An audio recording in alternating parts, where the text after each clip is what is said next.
ปบมาปักกันวันนี้แล้วบ่เหกาดแก้วเสียเวลาก่อนตีตรุงจะได้ตักตายไปตังลายจือของสถานีแต่ละคืนบุญต่างๆตรุงจะนำไว้พระกันเด้อสวดโยโกห้องเปิดความเป็นสิริเป็นมังกรเป็นมงคลกับตนกับตัวกับขอบโคลลูกหลานตันเต่าต่างหลายเสียงสวดนี่เป็นเสียงสวรรค์เนาะศรัทธาญาติโยมขจัดปัดเป่าโพยภัยเสน่ห์จังไรต่างหลายหือหายหนีไปไกลแสนโยชน์เนาะนำปาสิ่งที่เป็นมังกรเป็นมงคลเข้าคุมขอโหมาเด้อพร้อมแล้วก็กราบหนึ่งกราบสอง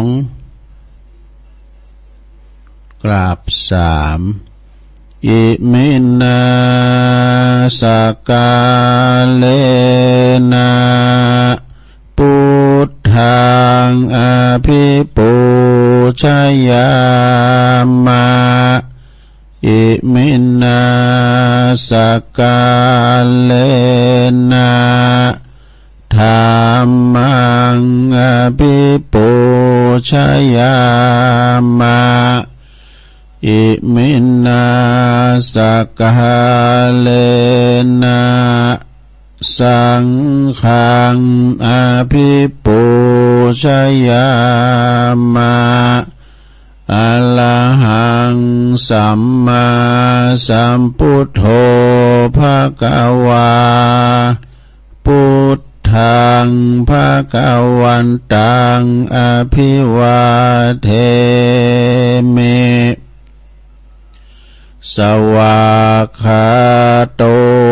ภะคะวะตาธัมโม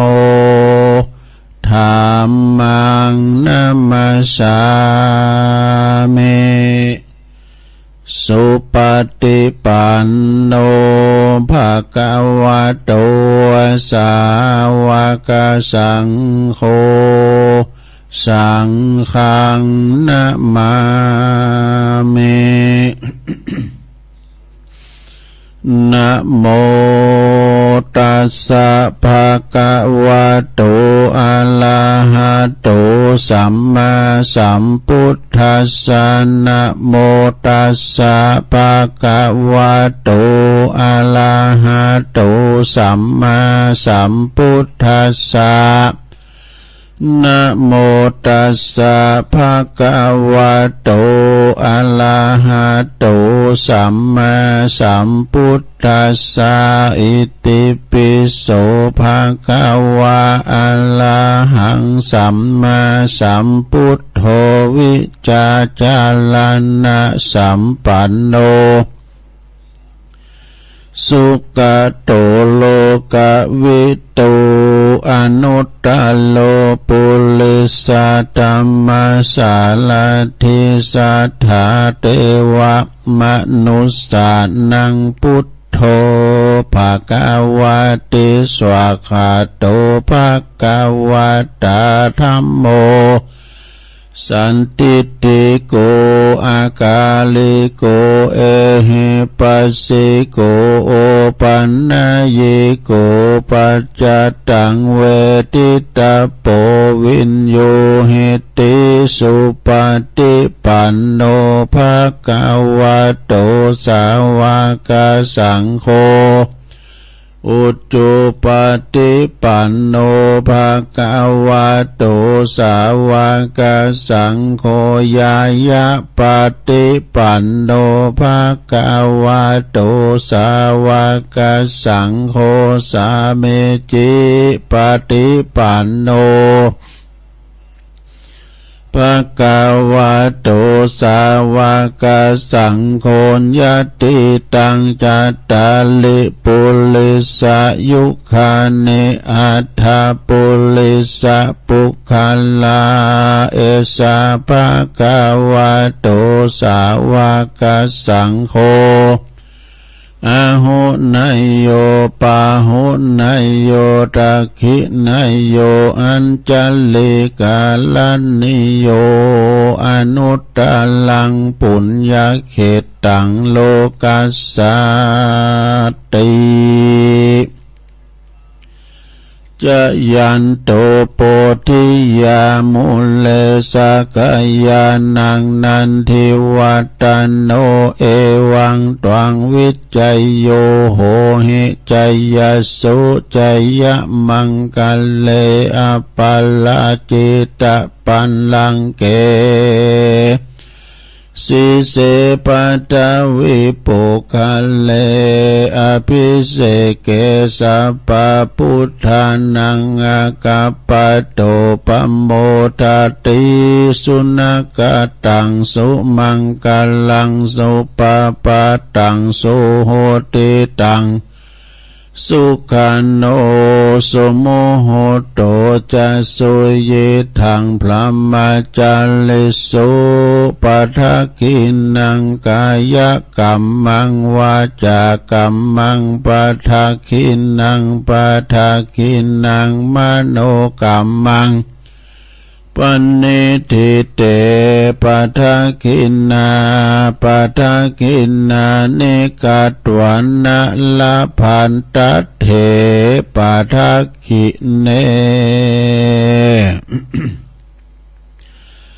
สัพพิติโยวิวัจจันตุสัพพโลกโควินาศตุมาเตภวัตวันตัลลายโยสุขิติกายุโกภวะอภิวาทานาสิลิสันนิจังวุตตา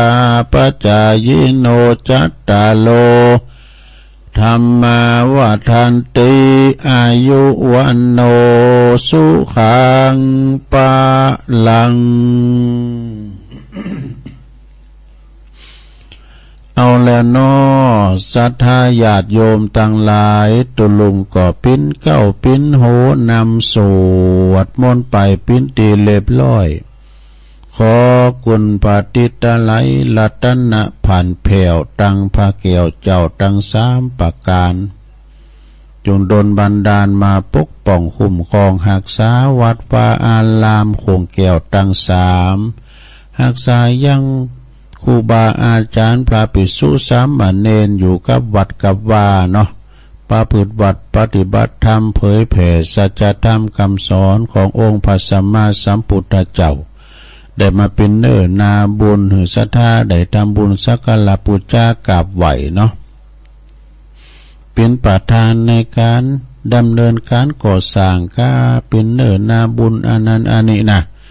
ตัวเจ้าพาเนนเฮาก็บักไข่หนักเนาะเดี๋ยวก็เค็มไปเหมือนกันนะศรัทธาญาติโยมรักษากันไว้เนอะเอาอกเอาใจกันไว้ปีหูสองน้องหูหนึ่งแหน่นำกันไปนะตักเดินกันไปเนาะไปวามสังเปิ้นว่าปวารณา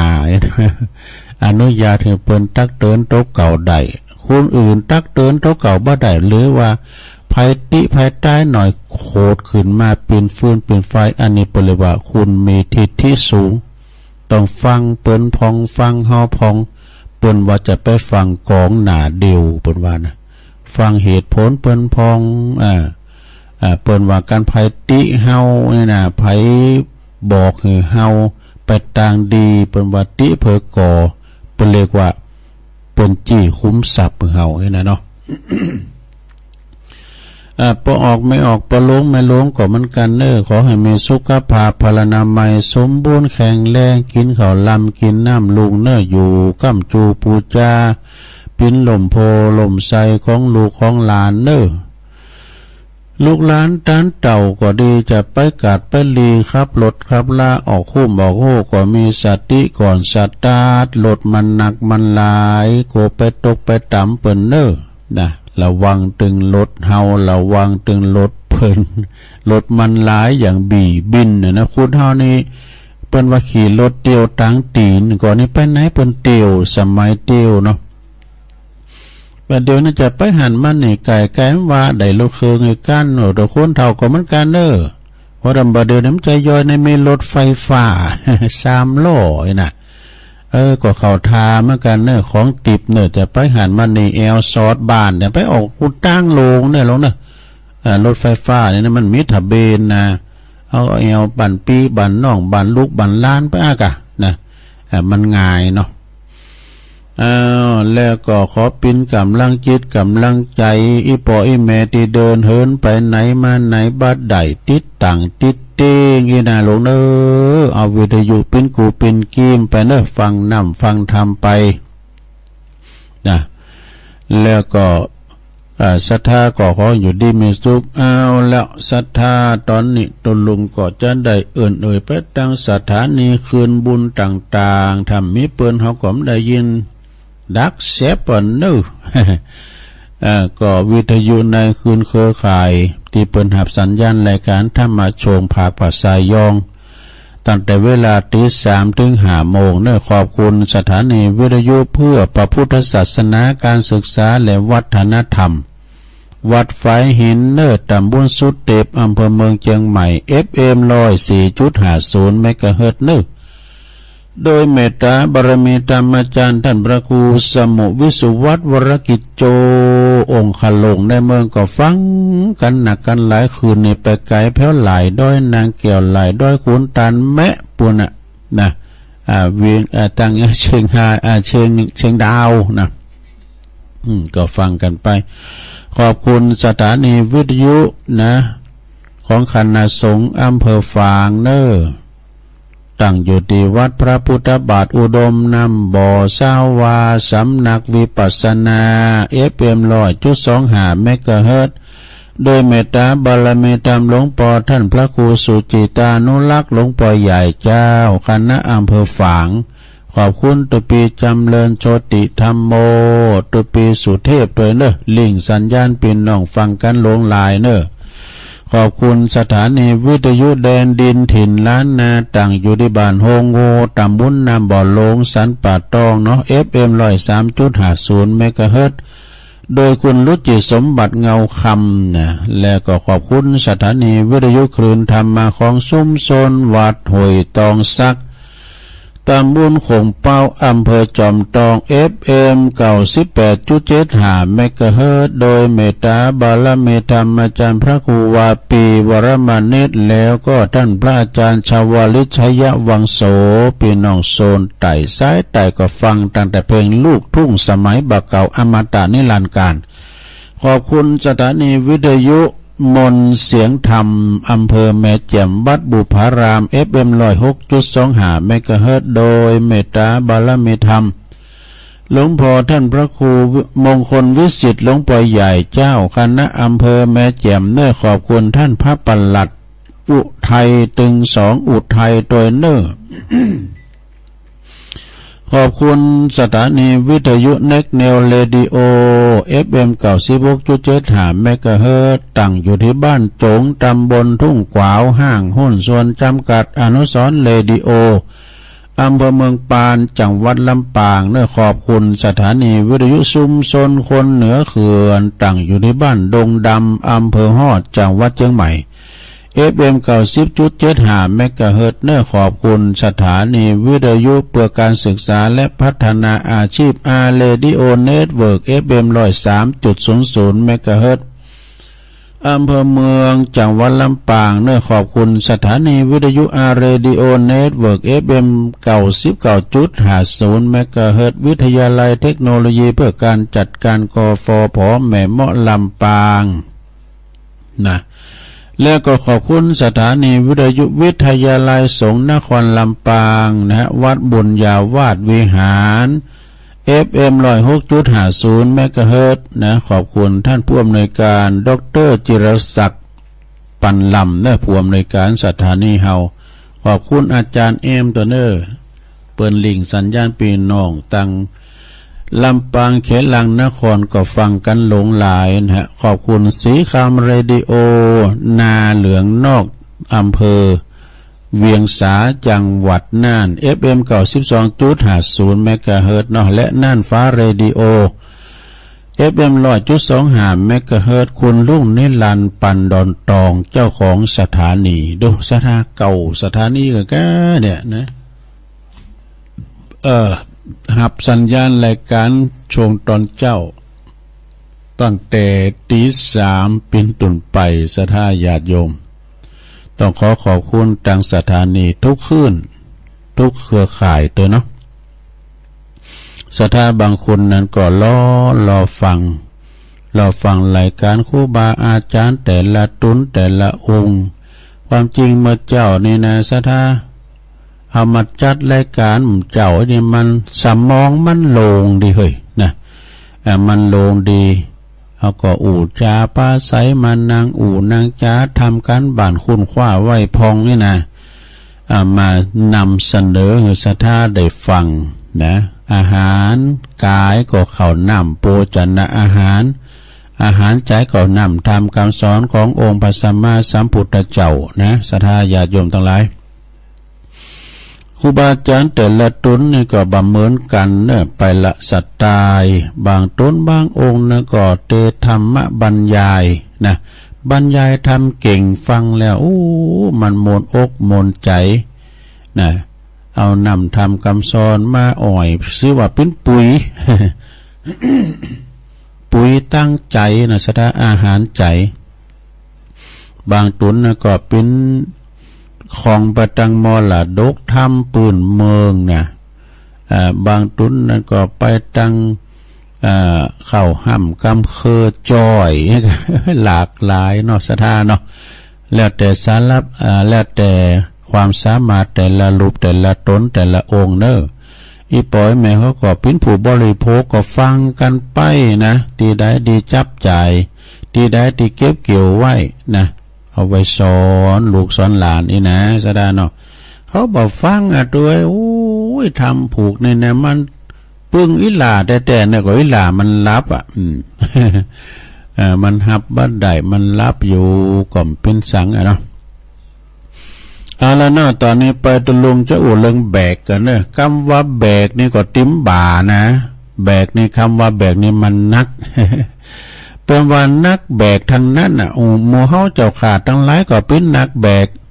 เธอจงรับมอบภาระธุระเนี่ยนะคือหับมอบภาระธุระมาไหวมาแบกบางคนก็นักเอาเบาสู่บางคนก็ใจสามองบางคนก็ใจกันพิมพ์รายงานข้ามสังฆานี่ก็รับภาระธุระเนอะนักแบกผู้รับเหมาเนี่ยผู้รับเหมาความทุกข์ตลอดกาลนานเนี่ยพระผู้มีพระภาคเจ้า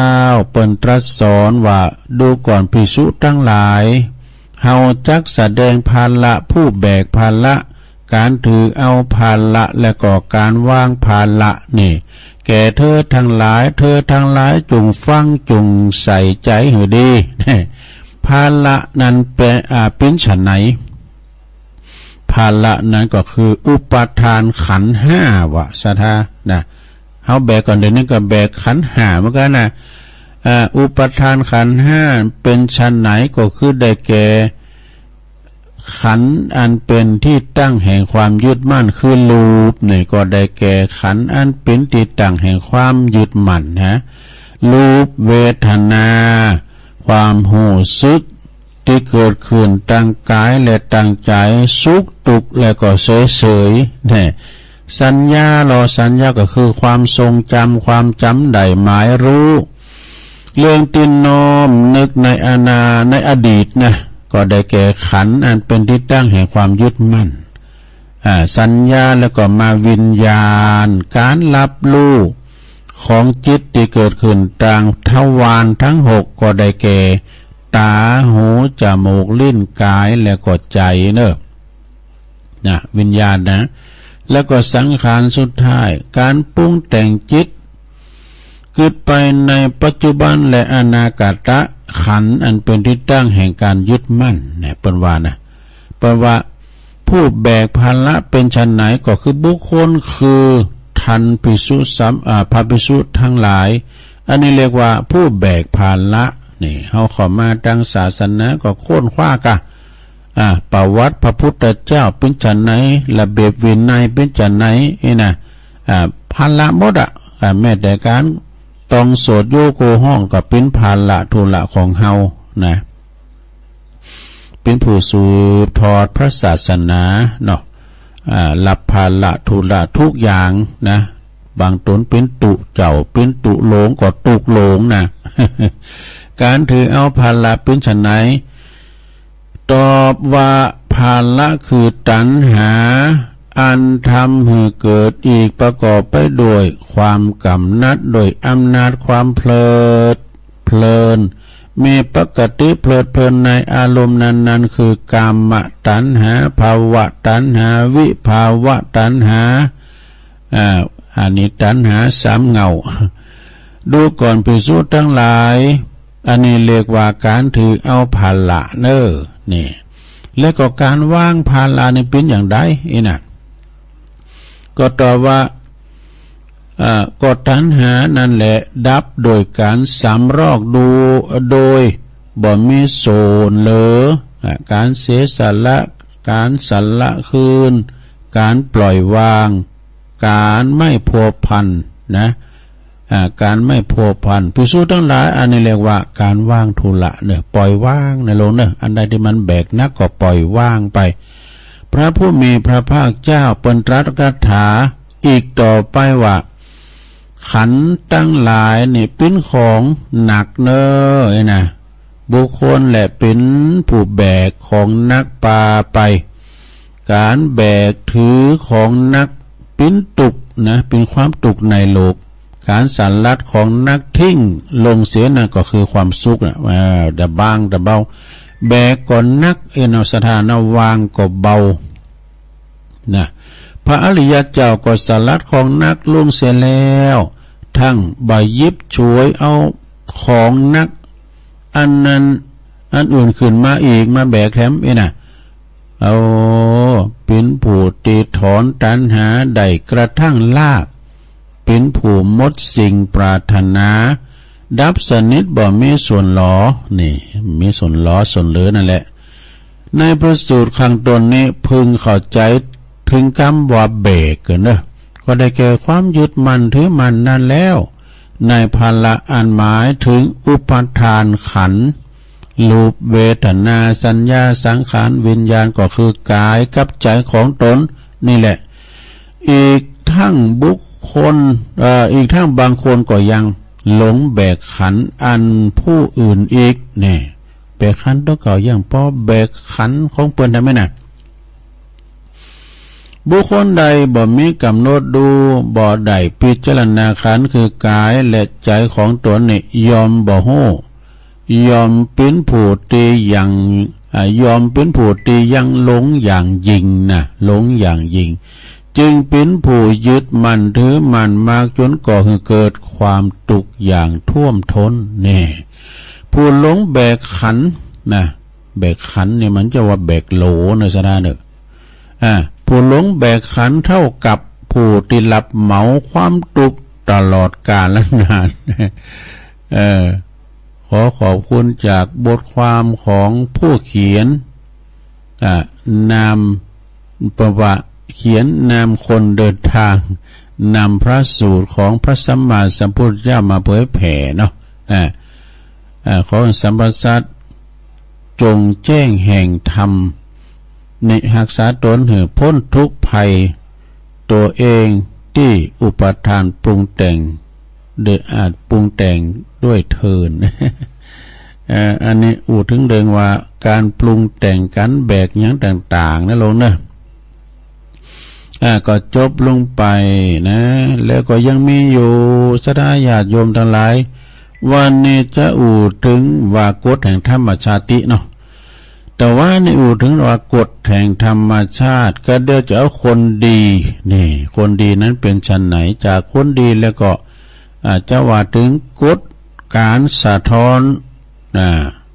กลับไปสู่ต่ำนี่แต่เป็นจะได้ คุณดีนี่มีหลายอย่างนะคุณดีนี่หายากแต่คุณฉลาดนี่ก็หาง่ายนะคุณเฮานี่คุณรักหนักนะสทาญาโยมคุณรักคุณหนักคุณหลายสมัยแต่ก่อนอ้อนมานี่โอ้จะกินจะต้านจะกึดจะสั่งอันยังก็ตามเปิ้นเคารพนับถือครูบาเนี่ยการว่าครูบาแล้วก็ค ครูบาเปิ้นว่าแล้วก็ปีนั้นว่าแล้วมีไผโตเถงอ่ะนะจะแป้งไปแป้งหอแป้งเฮิดเอาแต๊ดเนบ้าน่ะแต่แป้งสาลุงสันลาคุดน้ำบ่อก่อกำแป้งกดตามเนี่ยเอามาพี่แถมหน่อยบานเมืองมาจะเจริญมันไข่กว้างเบ้อครูบาเนาะบักกว้างน่ะเอาขอเหมือนกับครูบาว่าแต่เพราะอันนี้เขาอาหารทหารเนี่ยวัดเฮาก็ตะกีดไก่นะครูบาเปิดมองกันไก่วิสัยทัศน์กว้างไก่เปิ้นว่าแล้วเป็นแล้วครูบาว่าแล้วเนาะพระครูว่าแล้วท่านมหาว่าแล้วเป็นมาแล้วสมัยแต่ก่อนนะแต่บ่เดียวบ่ได้ปวดโตคุณเปิ้นมีความหูเปิ้นเห็นสูงลงเอ้ยบ่ให้บ่ดีเพิ่นมาเจอตุลุงแหละ อ้าวพูดถึงคนดีก่อนเด้อคนดีอยู่เป็นว่าดูคนดีดูที่การกระทำถ้าจะดูผู้นำดูการเสียสละถ้าจะดูพระดูที่ขอวัดปฏิบัติถ้าจะดูวัดก็ดูการที่พัฒนาถ้าว่าจะพอศรัทธานี่พอความสามัคคีเนาะศรัทธาญาติโยมทั้งหลายนะคนดีนะคุณที่ดีมีลักษณะจะดูเด่นชัดมีหลักการนี่เป็นคำกรกันเนี่ยคนที่ดีมีลักษณะจะดูเด่นชัดมีหลักการคิดพูดทำไม่ต่ำต้อยจงมันเพียรไม่เพลียงพล้ำไม่เพลียงพล้ำไหมคะหรือหลักลอยกรรมเล็กน้อยก็มีผลจงใฝ่ดีนี่คุณดีนั้นจือว่าจือก็บอกอยู่แล้วว่าดีเนี่ยคนดีนั้นก็ยอมจะต้องมีอานิสงส์แห่งความดีคุ้มครองปกป้องอยู่บาขาดนะลงเด้อเพราะว่าทุกความคิดคำอู่คำจาก็ดีและก็การกระทำของเขาเนี่ยก็จะออกมาดีนะอานิสงส์ของคุณงามความดีนั่นก็จะปกป้องคุ้มครองดูแลเขาให้อยู่ดีมีสุขใดนะแต่ถ้าจะอูดถึงคุณดีแท้ที่แท้จริงนั้นนี่เป็นว่าความดีที่ทำออกมานั้นก็จะต้องดีทั้งความคิดกรรมอู่และก็การกระทำนะถ้าหากว่าอูดดีแล้วก็ทำดีแต่ความคิดบ่ดีก็เปล่าประโยชน์แล้วล่ะ เนาะเป็นว่าอูดีแต่ผลงานมันมีน่ะเนาะเป็นว่าการอูว่าแล้วใจในบอดตามอูฟูเอางามนำใจสวยหนา มันก็ดูคล้ายๆกับว่าพักซี่โรยหนาเนอะพักซี่โรยหนาก็หอมป่อมพักป่อมนะกับลงพักซี่นะเปิ้นก็ว่าเพราะถ้าคุณเฮาดีจริงนั้นที่จะดีจริงนั้นจะดีจากภายในสู่ภายนอกเนอะคือดีทั้งจิตใจเป็นอันดับแรกเลยนะแล้วก็ความดีจากภายในของคุณที่ปรากฏ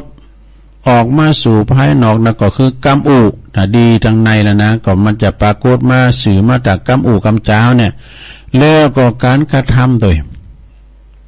ต่างกายแต่ในยุคปัจจุบันเนี่ยบ้าไข่แน่ใจเนอะสิ่งเหล่านี้มันจะดูว่าโซนต่างกันโดยสิ้นเชิงเลยนะเป็นว่านะเพราะทุกคนในต่างสวมหน้ากากเข้าหากันก็ใส่กับเพิ่นใส่กดรู้ใส่เนาะ ใส่เม็ดด้านนี้ แต่อันนี้ว่าสวมหน้ากากเข้าหากันนะคุณเฮาเนี่ยอยู่กันสำเดินมันก็สวมหน้ากากเข้าหากันบ่มีความจริงใจให้แก่กันและกันเลยโลกของเฮาจึงอยู่ยาขึ้นทุกวันยังไงล่ะนี่แต่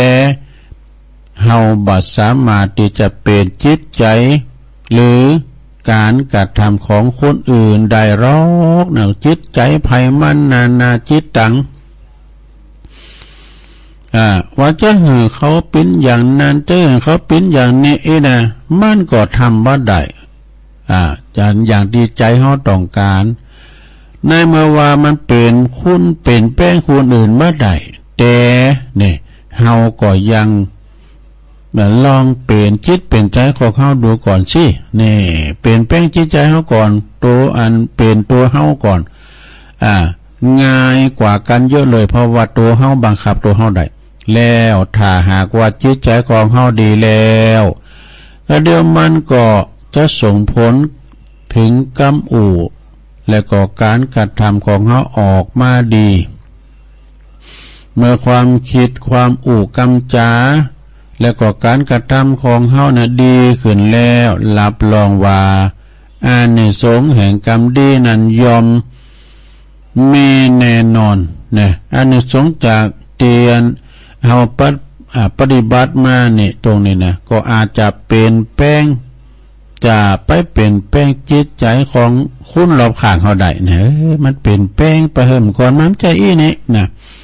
ก่อนมาขี่เราหนาจ้าขวัญบ่ได้มันเฮ้ยเนี่ยนะเปลี่ยนแปลงดอกเฮือดีขึ้นนะคุณรอบข้างก็จะดีขึ้นมาแล้วก็ได้ปิ้น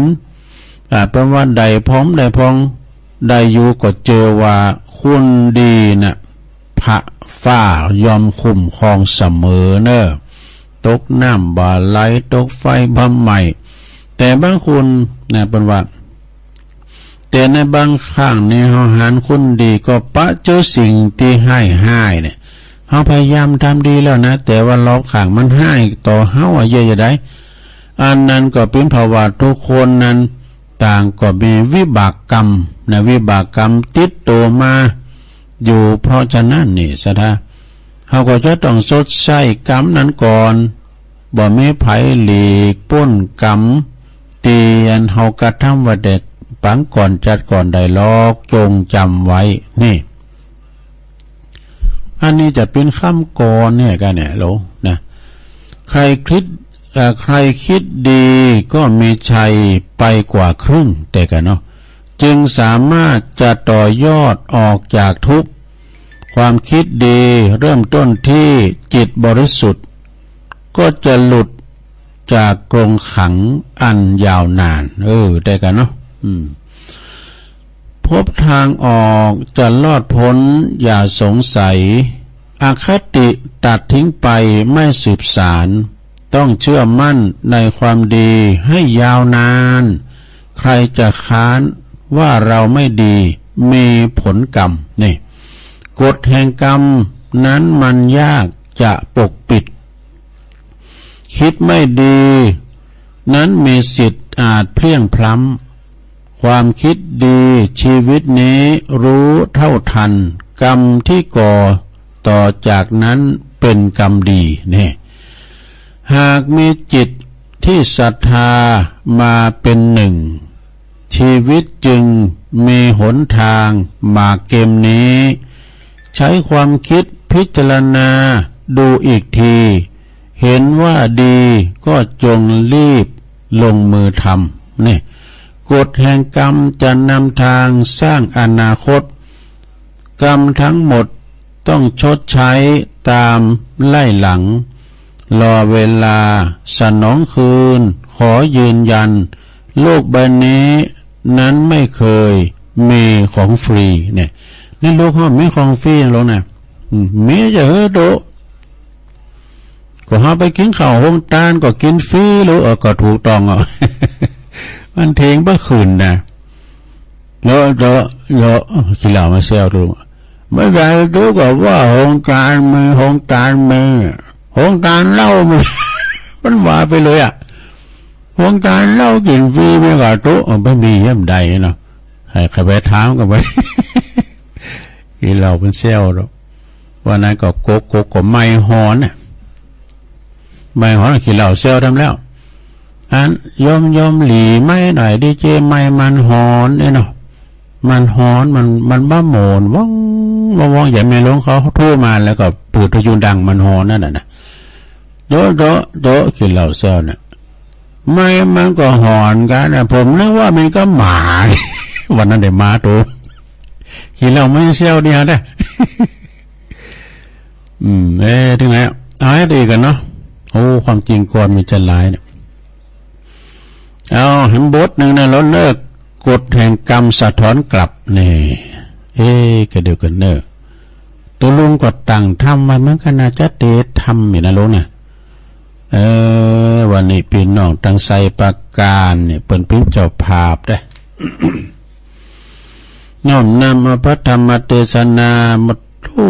ทำปู่สอนหลานน่ะโอวาทปู่เท่าอันนี้ก็สอนจัดดีนะลุงเนอะปนานอาจารย์สายยันบอกว่าเอาไทยเอามรดกธรรมพ่องตัวลุงน่ะเป็นการอนุรักษ์รักษาไว้เตดน้ำเตดธรรมเนี่ยมันคุณเถ่าบักเก่าก่อนเนี่ยกับประเทศเสียงเนี่ยมันฟังประมวลกับประเทศบรรยายเนี่ยมาทำอะไรโตก็ทุกจอนะย้ำเตดธรรมแล้วเนี่ยบอมก็เป็นเตดบรรยายเนี่ยไอ้นั่นมันมีสองระบบหรอกเนาะทั้ง FM และ AM ก็ยังฟังทีๆเป็นเตดมาเป็นต่างในโมมเจ้ากันโนก็บ่ย่ำย่นเสียงมันคุณมันมาเต้นสมัยนะได้พอย้ำอื่นเสียงน้ำเดียวเนี่ยนะก็มีศรัทธาเจ้าภาพนะศรัทธานะแล้วเดี๋ยวเก็บน้ำหยาดเนอนี่ศรัทธาอันนี้ขบวนของ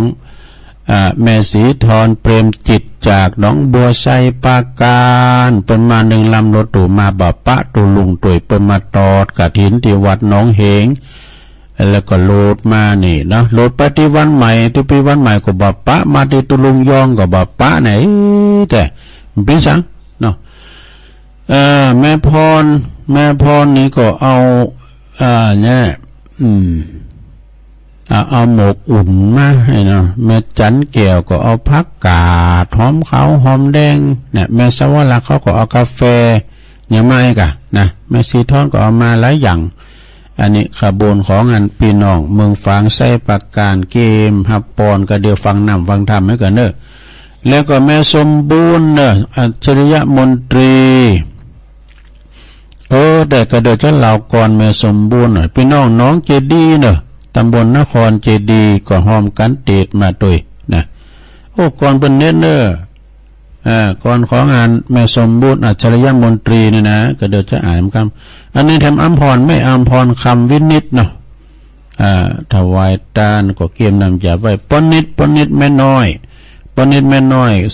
สมแก้วอันนี้มาจากบ้านน้องเต่าคำป้ามวานี่ก็ไปบรรซบเนาะมาไปบรรซบแม่ศิวิไลแสนคำบันวังสวนกุยเปิ้นเอาสองแม่สุพินเด้อแม่สุพินสมปัสสักเด้ออันนี้ตานนำตานทำการติดอุทิศแผ่กุศลนบุญไปหาจิตาดวงวิญญาณของปปันเนาะสมปัสสักในจิรวัตรสมปัสสักโดยเน้อนะแล้วก็แม่น้อยอินยาสีอันนี้ก็อันเก่าแล้วเนาะแล้วก็อันนี้เปิ้นเขียนว่าโลมทำบุญค่าน้ำไฟในเวงเนอะอันที่ในเวงอันนี้ก็เป็นลายจือลายนามเนาะศรัทธาญาติโยมตุลุงเจ้าว่าทำพิจารภาพการตึงโลงเนอะปู่สอนหลานวะนะเอาพระอาจารย์นานคำมาลาธนาทำกันเหรอฟังธรรมนะลงเนอนิพพานังเยนะกัลลังรัมมังเยนะกาใสยังปันดิโตตังโนมากังอุติสิตุงธรรมามุตตะมังปัจจังอาลาธานังกาโลมาฟังไปแล้วไปนะลงเนอปู่สอนหลานโอวาทปู่เท่านะโมตัสสะภะคะวะโตอะระหะโตสัมมาสัมพุทธัสสะอะปะมะตานามิยันติติสัทธโวดุลาสะโพลิสะทั้งหลายตั้งยิ่งใจน้อยใหญ่ผู้มักไฟเจยบานจึงหือตานข้าวน้ำวัตถุพร่ำปัจจัยสิ้นดวงใสหาแปดใดโคตรแขวดรักษาปาการมากลมเก่าไว้พระเจ้าลวดฟังธรรมนะจงดาจำแต่ตนติดสืบสนด้วยไปเราจะไขโอกาสตามโอวาทปู่เฒ่า ตามโอวาทปู่เฒ่าสอนหลานก็จักบอกเฮอลูกหลานสั่งสอนปันจุงปาการมวลหมู่อดทาอยู่ดาฟังบัดนี้แดเตอนิจจังวัฏสังขารละอันว่าสังขารทั้งหลายนี่นะมันบ่เที่ยงรู้ความเงียงแผ่พานย่อมมาเหมือนกันจู้ผู้ทวนกู้สัตว์และคนย่อมมาบันดลขดขายมีเกิดแก่เจ็บตายปัดภาคตามเก้ารากสังขารบ่เป็นการมันแก่นหากมามีแต่แม่นเป็นไม้พ้องเกาะมาตายไปก่อนพ้องเกาะมาตายย่อนปลายลูนตามบาปบุญแต่ใดอันสร้างไว้ไผ่มันจักมาตันตอบใส่เหือใดไล่แหล่ดีกันกาลีกับอากาหยาบกาทำบาปนาบาปจักป่าตกทอดลงสู่ยอดอเวจีสวยตุขีอาวะไมหมื่นปีได้เป็นตาลากันกำนันกราดกลอยบาปเมน้อยเหลือเศษได้มาเกิดในเขตเมืองคนทุกทาลนไม่อาอดกันเขาและน้ำเปียที่ซ้ำลุมลามีอายุวาสาก็มามินสันบ่ลอดคันปนาบ่ลอดดันปันตายต้านต่างหลายมวลหมู่จุงพลัมรู้ตามเมกันว่ากาตำบ่ดีนั้นโสดเป็นทุกโทษปายลูนย้อนบาปกรรมหนุนจากงานลากอันเหือใดลำบากเครื่องขีส่วนกันกาทำดีก่อสร้างเดียสังก่อเมืองคนมีตัวตนก่อสร้างบ่อละห่างสินทำบุญจักนำส่งอยู่เหือใดไปเกิดอยู่เมืองสวรรค์สุขเนลันจมชื่นนับได้หมื่นปีปลายกันว่าพันภายมาเกิดเอากำเนิดเป็นคนมีตัวตนงามอาจพันพิลาศโสภาโรกาใหญ่หน่อยก็บอกมาจองหอยเบียนควีอายุมีเตี้ยงเต้า120 ขวบเขาเป็นทลาบ่เครื่องกาไม่เอาตุกคำเจ้าสวัสสาดีเข้าขอกเมบ่ไหลดูตั้งใจเตตานสุขสำลานจื่นจ้อยดังไฟห้อยผาทันนาและนาต้านต่างลายมวลหมู่อันนั่งอยู่ฟังธรรมยังมีกรรมโอกาสอันเป็นโอวาทปู่เฒ่าสอนหลานได้บอกเล่าสารสั่งสอนปันว่าอย่าปากันประมาทอย่าใดละเว้นอย่าได้ละสาปามาทละเว้นขาดคำสอนอันพระบวรตีไว้เทศนาไว้บอกเล่าฮือสอนลูกเต่าพุทธาผู้เกิดมาไปหลังว่าฮือละวังเว้นนีหลีกเว้นยังตังบ่เขาว่าเส้นกองดีเป็นคนกาลีเอาไม่เปิดบ่อนใหญ่กันพันนันเมาวันเล่ากันถึงวันบอกขาดลูกหลานจักประมาทบ่ทำตามแม่นจักห้ามปรามก็บ่ได้กันว่าพ่อแม่ไทยใจเอาใจใส่ตั้งศีลตั้งธรรมยกมือยกยอมมือตามมากราบไหว้พระเจ้ายามเมื่อค่ำมาจากงาเข้าหลับนอนเรียกร้องเรียกลูกมาสั่งมาสอนบอกขาดตามโอวาท ตามพุทธโอวาทสอนมาสอนให้สักกาสักวัฏฏาเสื้อผ้ากวาดอยากเยื่อห่อเลื่อนมันตักเตือนให้กาตามการ ได้สอนลูกหลานแต่เยาว์วัยเพื่อให้เป็นอุปันนิสัยสืบต่อสังสืบก่อแต่น้อยถึงใหญ่จักป่าให้ได้เป็นมงคลเป็นและเป็นคนดีถ้าพ่อแม่บ่ดีแต่เก่าบ่สอนลูกเต้าของตัวเต้าเมามัวซื้อข้าวนมข้าวนมมาตอนมาตอมกวนลูกหลานพร้อมกันอยากบ่ให้ลูกหลานตากแดดและห้ำฝนห้ามบ่ได้กาทำการสั่งซักสิ่งกวนลูกเต้ามิ่งบ่สบายลูกก็เลยกลายเป็นคนสบายเป็นคนลึงงานดานมีแต่อยู่บ้านลับอยู่ถึงวานบ่ลูกภายผันสั่งก่อสร้างมีแต่อ้างว่าไปเอวบ้านไตบ้านเนื้อลูกกลายเป็นคนเหลือบ่เอาทานเป็นกันพ่อแม่ปากต้านจ่าสอน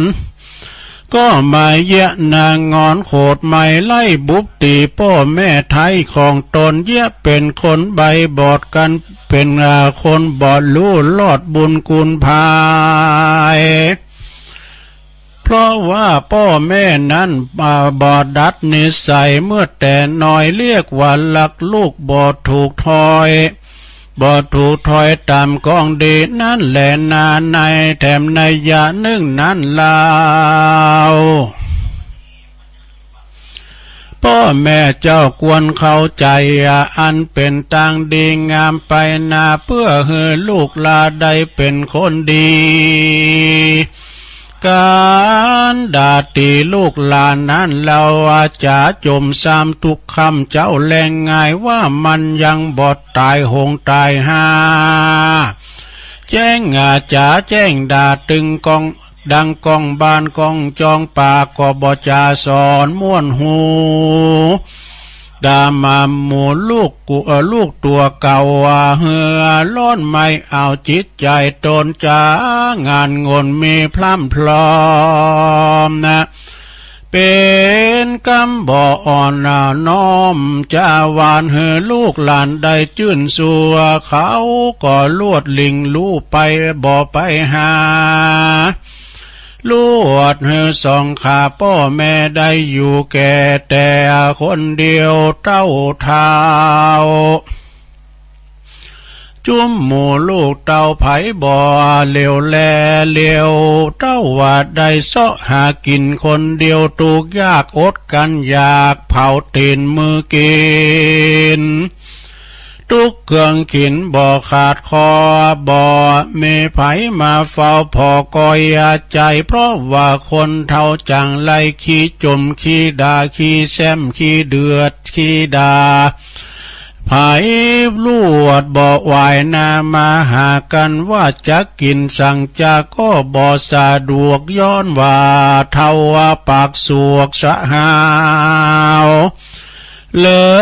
ยได้วิตว่าวเป่าว่างเลยบ่ได้สร้างการกุศลสร้างบ่มีอันใดหวังไปนาอาณาจักไปสู่จานฟ้าเมืองบนฟังดุลาปูตุชนตั้งหลายเฮ้ยมวนหมู่ตั้งป้าปูเอาตั้งศรัทธาเท่าแก่เฮือใดได้สั่งรวมแต่วาจากำอูนี่นาเป็นกำปากหลายดีหากสูญการกันจักไข่ปันเก่าจีกวนพิจารณาหือที่แม่นกองธรรมอย่าได้จากำดายอเป็นกำป้อเต่งใจกวนจะไข่ปากม้วนบ่จากำม้วนหมูมา กำปาลาอย่าได้กล่าวกับบ่อไขกำหัดเฮากาจะแข็งบ่จากกรรมเสียดแต่งลูกหลานลูกเต่าจักสอนเขานั้นเราจุงพิจารณากวนใจว่าจะอ่อนอวนคือว่าปากม่วนจาหวานจุ้มลูกหลานก็ชอบสัวใจลิงลู่ยินดีกันไขว่าตีสัวกลาเขาก็จักบิดนาเบือนเนกันไขว่าจีก็คือกำปากอย่าได้พิษปากจากกองธรรมการไข่กำปากม่วนไผ่ไผ่ก่อล้วนใครมาหาอยู่ตัวกันบ่เถิงบ่รวยตุกยากเขาทุกลำบากเล่หล่นย่อมจักมีคนอินดูคุณนา มีเมตตาช่วยกรรมมาหือใดหลวงล้ำต่างผ่านลางคนนั่นลูกหลานเรียกว่าปู่ว่าป่าซ้ำตอบตาว่าคิงฮาฮาเป็นกำจ่าอันบ่สุภาพเขาเลยบ่ใครกราบนบนับถือบ่ใครยำตือเป็นคนเฒ่าคนแก่เขาก็บ่ดูแลเขาก็มาดูแควนว่าคนพ่อแม่บ่สั่งสอนลูกต่างลุ่มดอนนั้นใส่เขาลวดกลับไว้เขาลวดบอกกลับไว้วันตาจักสอนเขานั้นนาก็ยากย้อนว่าเขาหากบ่ฟังกรรมนั้นแหละนาสัทธาตังอาลายเฮยมวลหมู่อันนั่งอยู่ใหญ่ๆฟังธรรมไปจาใจเฮจังใสเอาสารเอาเป็นยานผาเสดนำมาไปเกิดเมืองสวรรค์อยู่อย่าอูกันอดเอาว่าเยียวว่าเป็นบาปเศร้าติดตัวปามองมัวมืดบอดบ่แจ้งลอดมาหมดสายแป่งใจจื่นจอยตาตัวยตามบาดถอยกำตำคบยำจังคบยำมาเตี้ยงมันอย่ากึดสอดดันลายแตงนั่งอยู่กลางเจ้าหมู่อย่าได้กะอย่าได้กึดอยู่แดนไกลเขาว่าดงไผ่ห้อมห้วยหิงเหวลิงจุ้ยพาจากึดหาถึงไล่นาเขากากึดถึงยังเปี้ยซาบุงกวยตังเผื่อไทยตัวแอกงอนอย่าเหือใจลิงคอนต่างใดฟังทำไปอย่าติดต่อเพื่อสร้างก่อป่าละเมใดสุขีชาตินี้แล้วก็ชาติหน้าได้เกิดจันฟ้าคงสวรรค์ดังจักไข่ปันกล่าวแทงเพื่อเหือแทงเพื่อเหือที่แจงกรรมสอนอันพระจินนาวรที่ไว้เทศนาวายสอนใจว่าปุกกะละผู้ใดนั้นเราขัวกรรมบาปเศร้ากาลีลู่เอาตนนี่หลีกเว้นออกจากตังเส้นมัวดามแล้วปั๊มเป่งทำกุญใหญ่เตียวตามไต่กองดีชื่อว่าเป็นปัญญาเมล้ำมาเลิศป่าเกิดเจยบานสุขสำลานจื่นจอยดังไฟห้อยใจไม้ดูลาต้านต่างลายมวลหมู่อันสออันล่าสอดอยู่ดอเดินจรในวัดต้านกรกว้างใหญ่บ่ปู่จัก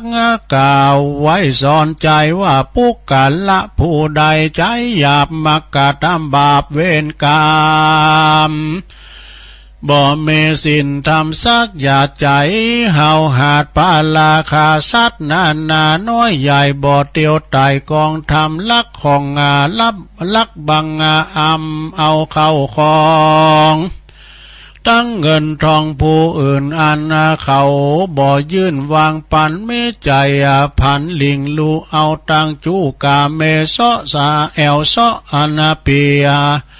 แอลซอเปียยิงอื่นมาจมจื้นยินดีตัวเมียตัวเมอยู่ไกลบ่มักไฟเป็นเมียส่วนยิงลางคนนั่นลาวก็เมใจบาปเศร้าปาลาป้าใจมาจื่นสู่เอาเป็นกู้สัมมาลานแม่นจักไข่ขานโอกาสอย่าก็อย่าประมาทวางลาบ่มุสาจูหลอกจากอูออกกรรมใดเป็นไปด้วยซื่อย่าได้พิษกองธรรมบ่ไข่กรรมหาว่าด่วนกันว่าเราอูบ่ม่วนจ่าบ่วานการว่าเราอูม่วนจาวานจุมมาหมู่ลูกหลานก็มาหักกันว่าเราอูนักจาลายลูกหลานต่างหลายเขาก็มาจักจังกันว่าเราอูเสียงดังสัวกลาเขาก็จักบิดนาเบือนนี้กันว่าเราจะกำดีปากม่วนอูถูกท่วนกองทำก็จักมีคนยำนับถือเอาเป็นลักตือมันแก่นอันนี้หากแม่นกองทำมาแลนนาดูลาจุ้มหมู่ลูกหลานต่างลายเฮ้ยมวลหมู่ฟังโอวาทอีปูจักสอนปานจุงปากันจำจื่อไว้เอาเป็นไม้ไตสอนใจเลี้ยวนำไปปฏิบัติตามย้อนว่าเป็นกองงามหลายหลากป่าพ้นจากทุกขีเกิดใดเว้นหนีจากกรรมบาปอันกายหยาบนาบ่ดื่มไอสุราน้ำลาวลูกเกิดลาเล่ายาวว่าไก่ว่าน้ำเมลัยนั่นโสดกินแล้วโทษเมนักหนาคือกายยาไม่เอาทุกโศกเศร้าเครื่องขี้บ่เป็นดีสักหยาดคือเสียเงินคำบาทคำแดงพายาดแฝงหลายแหล่ย่อมมาเกิดแก่ตัวมาสติปัญญามืดบอดบ่แจ้งลอดหมดใส่กึดอันใดก็บ่พดบ่ปองบ่แจ้งส่องกองดีโทษสุรานั้นมีหลายและบ่อาจนำมาแผ่ก้าวไว้หมดเสียงควายจุอันและนาแถมประการหนึ่งลาวอีปู่จักเล่าสอนปานเถิงกาตังเถิงต่างจักภายพันไปสู่อย่างที่อยู่ตั้งไว้ก็คือคนยิงใจน้อยใหญ่บ่มักบ่เกิดไข้เลงหันยังถึงการผ่านนานม่วนเล่นอันเป็นตังเส้นตุขีอันเป็นการอันว่าการพนันนั่นมีหลายอย่างมีต่างนานาก็บ่อาจนำมากล่าวไว้เสียงควายจุอันว่าการพนันนั่นโสดย่อมมีโทษหลายประการคือเสียการเสียงานหน้าตีดังเก่าที่ยาวาไปคือเงินคำบาทใสนะคือเงินคำมาใสบาทใดอันจักใดหามานั้นยากทุกลำบากเครื่องขี้การพนันมีบ่เว้นนำเงินไปเล่นถึงวันยามโจกตันมาค่อยยามเล่นได้คำคาก็นำมาก็มันสาใจชื่นปิติตื่นเย็นดีกันว่ายามโชคร้ายหนีเคาะลายเล่นจากควายต่างวันเงินคำปันบ่อหน่อยก็เสียกว่าจอยบ่อเรือล้อแถมประการหนึ่งนอเจ้าเข้าของเก่าปอมีคือค คำสิ่งขีสายซอยแหวนใส่ก้อยและสังวานนะเงินคำขานบ่อไล่ก็ขายเสียงควายจุอันมีเงินคำปันอ่านหมื่นมีใจชื่นมีใจชื่นเจยบานนะก็บ่อสำลานก็ไปสำลานในบ่อนเงินคำผ่อนหายโหนป้าใจตนไม่เอาทุกโศกเศร้าเครื่องขีดังบาลีแต่เก่าอันหนักปราชเจ้าเตสันนาว่าอัปปมัตตานะมียันติดังนี้ขายเก่าจี้เป็นไตว่าปุกกะละผู้หนึ่งผู้ใดนั่นเราบอกกึดเล่าพิจารณาเต้าลาสาปามาดมีเงินคำบาทคำแดงบ่ยามแยงกึดควายเอาไปใจต่างพิษทำเตียวต่างดำบ่ขาดชื่อว่าประมาทลาสาย่อมจักป่าอ่าวไม่ตุกยากไหลเข็นใจกวนเมกวนเนกไก่เว้นห่างจุงรีบสร้างกองดีมีสินธรรมมีกุญใหญ่จุงปากันไตตัวทำเป็นกองงามผ่าเสดป่าเกิดสวัสดีได้สุขีชาตินี้และชาติหน้าบ่อยาชาติและนาเนติตังขียาสังวันนาวิเศษจาห้องเหตุธรรมโอวาทปู่เท่าสอนหลานก็บางกลมสมเรสเด็จแล้วเท่านี้ก่อนแลสาธุสาธุสาธุเอาแล้วศรัทธาญาติโยมต่างหลายฟังนำฟังธรรมไป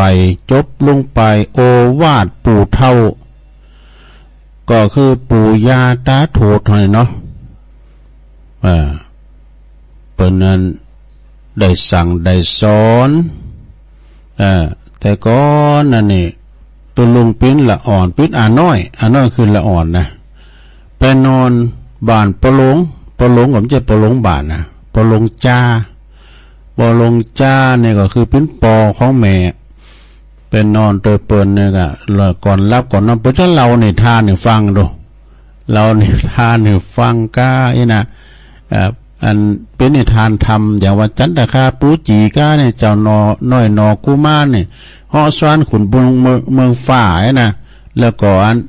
ยักษ์ก็เหาะด้วยมาว่าเป็นแกนเป็นลำมันได้บริแกว่งดาบสลีกันใจยักษ์ตายลุ่งเบื่อฟังเป็นเราก็เป็นตาดีหมดนะเนาะอันเนี้ยโอวาทปู่เฒ่าเนอลูกเต่าเหล่าล้านเลนนะฟังกันไปจบลงไปนะจะเตะทำก็อย่างเนาะสบับตัวลุงเนี่ยมันจะเป็นสบับกุมะเกิดข้างนะเอาปองนึกกันเนอกับพี่น้องใส่ปาการเมืองฝังไหลตีแหลต่างตึงหลงตึงหลายหยาดน้ำเนอยะถาวาลิวาหาปูลาปาลิปูเลนติสากะลังเอวะเมวะอิโตตินังเปตานังอุปกปติอิสิตังปฏิตังตุมหังคิปะเมวะสมิสตุสัพเพปุเรนตุสังกปาจันโทปนาลโสยถามณิโสติลโสยถาภวะสัพพิติโยวิวัสสันตุสัพพะโลกวินาศตุมาเตภวัตวันตรายโยสุขีติขายุโกภวะอภิวาตนาสิลิสานิจังวุตาปจายโนจัตตาโลธรรมาวตันติอายุวันโนสุขังปะลางเอาลืมจือของบริเลงนั้นลงกิติวงศ์แสนตุนมือไปแต่นี่เป็นก็เป็นเจ้าภาพตลอดวัดสาตันไปฮะปลงใกล้แม่ลงจันปิ้งเขาไอ้กะกิติวงศ์แม่ขมลกิติวงศ์แม่โบเจยกองตรงกายนางแม่ประกายคำกิติวงศ์อย่างนั้นนะนางสาวศิริลักษณ์ทองคำเจ้ากรรมในเวรต่างๆนี่เป็นก็ตานไปเนาะปลิงนันลุงเขาก็ฟังกันหลายปนันพัดฟังอยู่ปนันพัดไปเกี่ยวหญ้าไปเล่นโง่กันนี่ปบุญศรียันนะเขากันนะปน้อยบุญปั่นมโนครแม่พันสุภาไหวในญาติผู้ใหญ่ตัวลุงเนี่ยตามเมืองฟังแม่อายเพิ่นก็ฟังกันลงกันหลายศรัทธา หน้านุงสุงซ่องหน้าคำเขาหน้าพันเขาโปรเล่งโลดเขาพดไปตังหน้าทิ้นเขาหน้าทมเขาหน้าหอมไก่ มันดึงหนักแต่ญาติพี่น้องหลายนะเอิ่นไปตังหลายตีหลายตั้งโดยเนาะศรัทธาญาติโยมทั้งหลายเอาแล้วเอานี่มาวาดำกรรมหนึ่งเกินลงเอ้ยอันนี้ก็ลงเหมือนกันนะของท่านพระครูนานลงพระครูสุวิธานนันทกิจเนาะอันในสงของการทำบุญมีดังเนเนอร์ศรัทธาหนึ่งเฮาได้ทำบุญโดยอาหารข้าวน้ำก็จักได้เสื้อผ้าอาภรณ์ได้นะเป็นว่านะทำบุญโดยอาหารข้าวน้ำเสื้อผ้าอาภรณ์ได้ยังลางกายติบว่ะเนี่ยเฮาหือเสื้อผ้าอาหารนี่นะหือต่ออายุเปิ้นเนาะหืออายุเปิ้นนะหือความเจริญถาวรการสื่อการผ่ากบผิวพรรณวรรณะดีอย่างเงี้ยเนาะสองทำบุญถวายเสนาสนะก็คือโบสถ์วิหารกุฏิกำแพงถาดเจดีย์นี่ได้ยังได้วิมานติบเนอลงเนอเนี่ยเวลาเป็นคุดน้ำบ่อกอกำแพงก็ดีหอมไปเดินลงหอมซิบหอมซาวของว่ากันคืนจีว่าเขาได้หอมแล้วเนาะสามถ้าว่าเขาถวายต้านผ่ากาถินสามัคคีถวายธรรมะปินตานี่จะได้ปัญญาปิ้นติบแถมแล้วเกิดพบหนึ่งจาดใดก็จะได้เป็นนักปราชญ์ราชบัณฑิตนะเป็นเจ้าคุณนายคุณทุกภพทุกชาตินี่เป็นกินเป็นตาลนี่ก็ใส่ไปได้ลงนะใส่ไปได้ตัวลงในหอมกุฏิกันหอมหนักกว่าหอมหน่อยตามเจตนาฮอนเนอร์เปิ้นจะบังคับการต้านเนี่ยนะเอาเปิ้นไม่นักก็หอมนักหอมไม่หนักก็ตามบาทตามแห้งไปจากนั้นน่ะลงโอ้ตุก็เป็นตุแต่ตุวานี่หอมซาวหนึ่งนี่นะเนนะหอม200เขาก็แล้วแต่ แล้วแต่เนาะข้อที่สี่นะการจักโจรคุณต่างหลายโลมทำบุญถวายกฐินผ้าป่าสามัคคีเนี้ยก็ดีก็จักได้บริวารเป็นทิพย์นะเปรียบดังนางวิสาขามหาอุบาสิกาหรือว่านายสุทัตตะวงเล็บบัณฑิกาเศรษฐีนะอันนั้นถ้าเป็นนิกาเศรษฐีนะสถานะทั้งสองท่านนี่มีทรัพย์บริวารมากมายนะโดยอานิสงส์การทำบุญตลอดเวลาเนี่ยสถานายอนาถปิณฑิกเศรษฐีเนี่ยพุทธบนสอบทำบุญทำทานเนี่ยนางวิสาขาเนี่ยก็เหมือนกันในการไปวัดนะไปยามเมื่อตอนที่ไก่เตียงก้าเนี่ยก็ตอนหมกเข่าตอนบนยำกินเตอยำถึงเตียงเปื่อนก็จะติดไม้ติดมือไปพัตตาหารเพนกานี่ตอนแรกมาก็เอาเขาเนี่ยเปื่อนก็เอาน้ำปานะนี่นะแล้วปิกมาเปื่อนก็แกว่งแขนมาเดิมได้ยังติดมือมานะ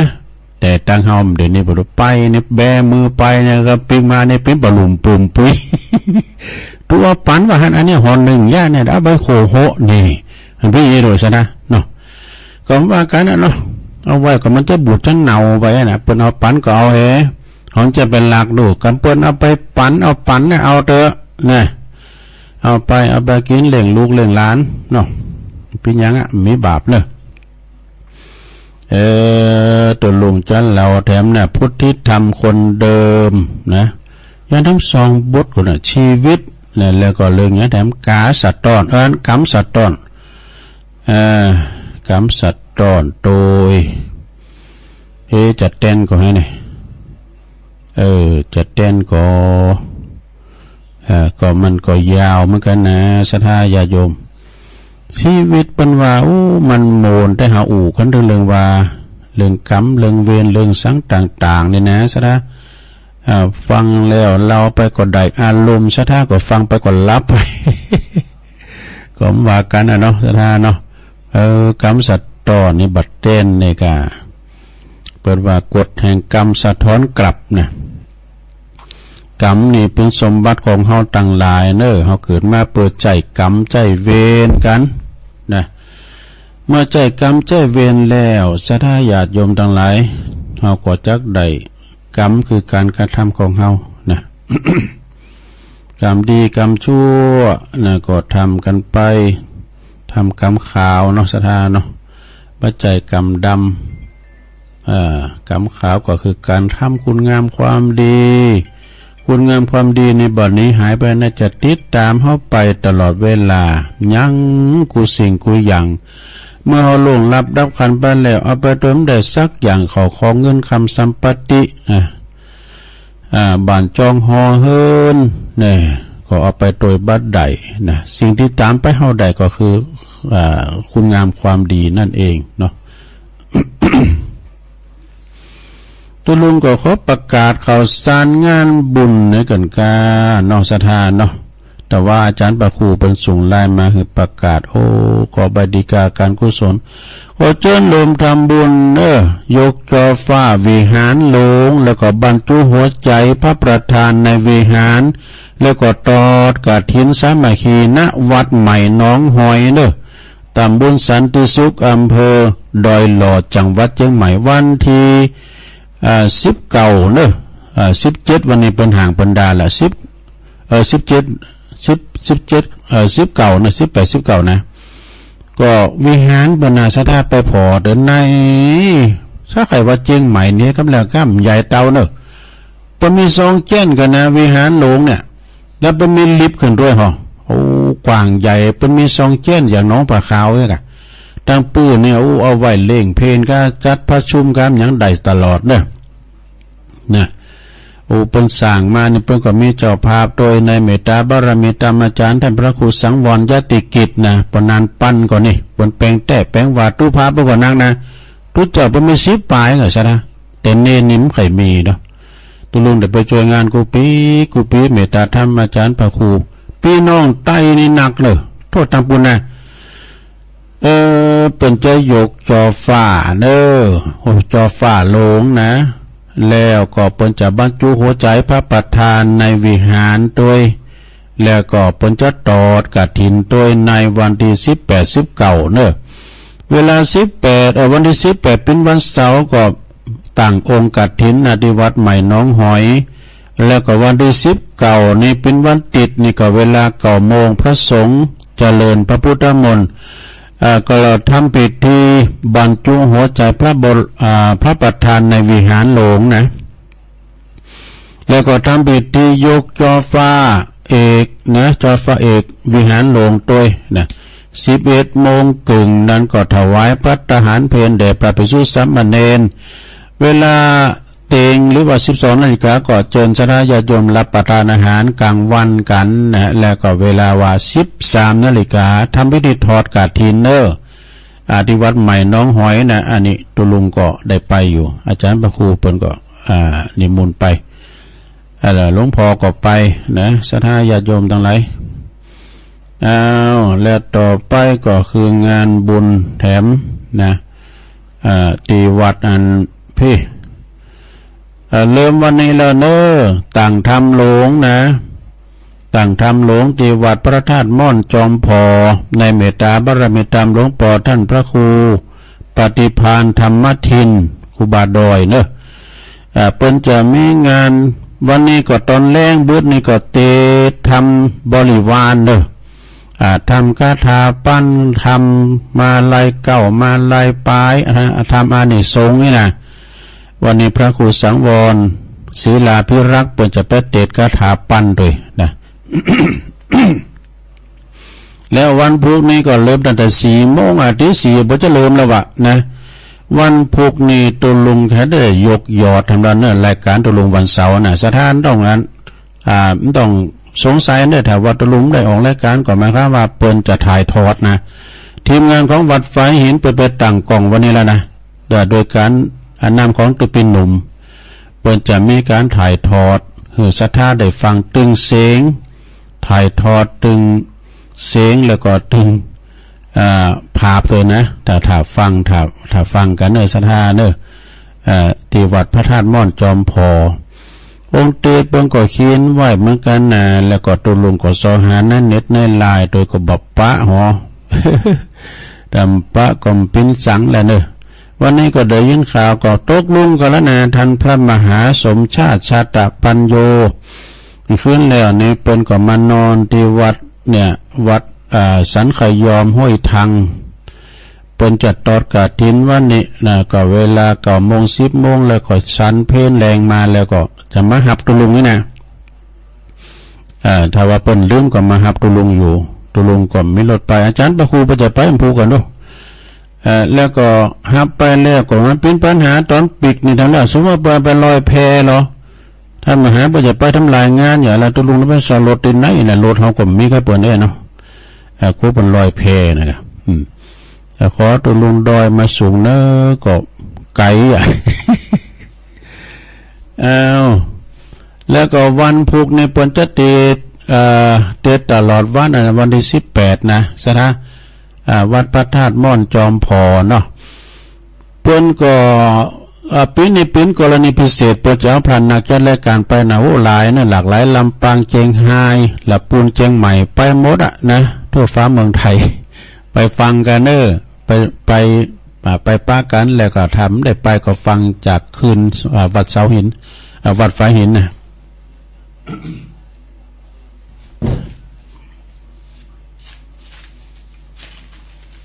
ต่อไปก็ประกาศข่าวสารงานบุญเนาะสถา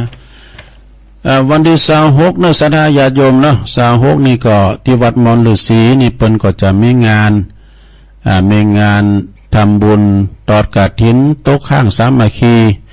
300 กว่าวัดกันเนอะสถาเนอะนะวันที่26นะ25ก็ไปจอมบาทกันเนี่ยเป๊กเดียวก็ถึงวัดนะไปทีเดียวได้300 วัด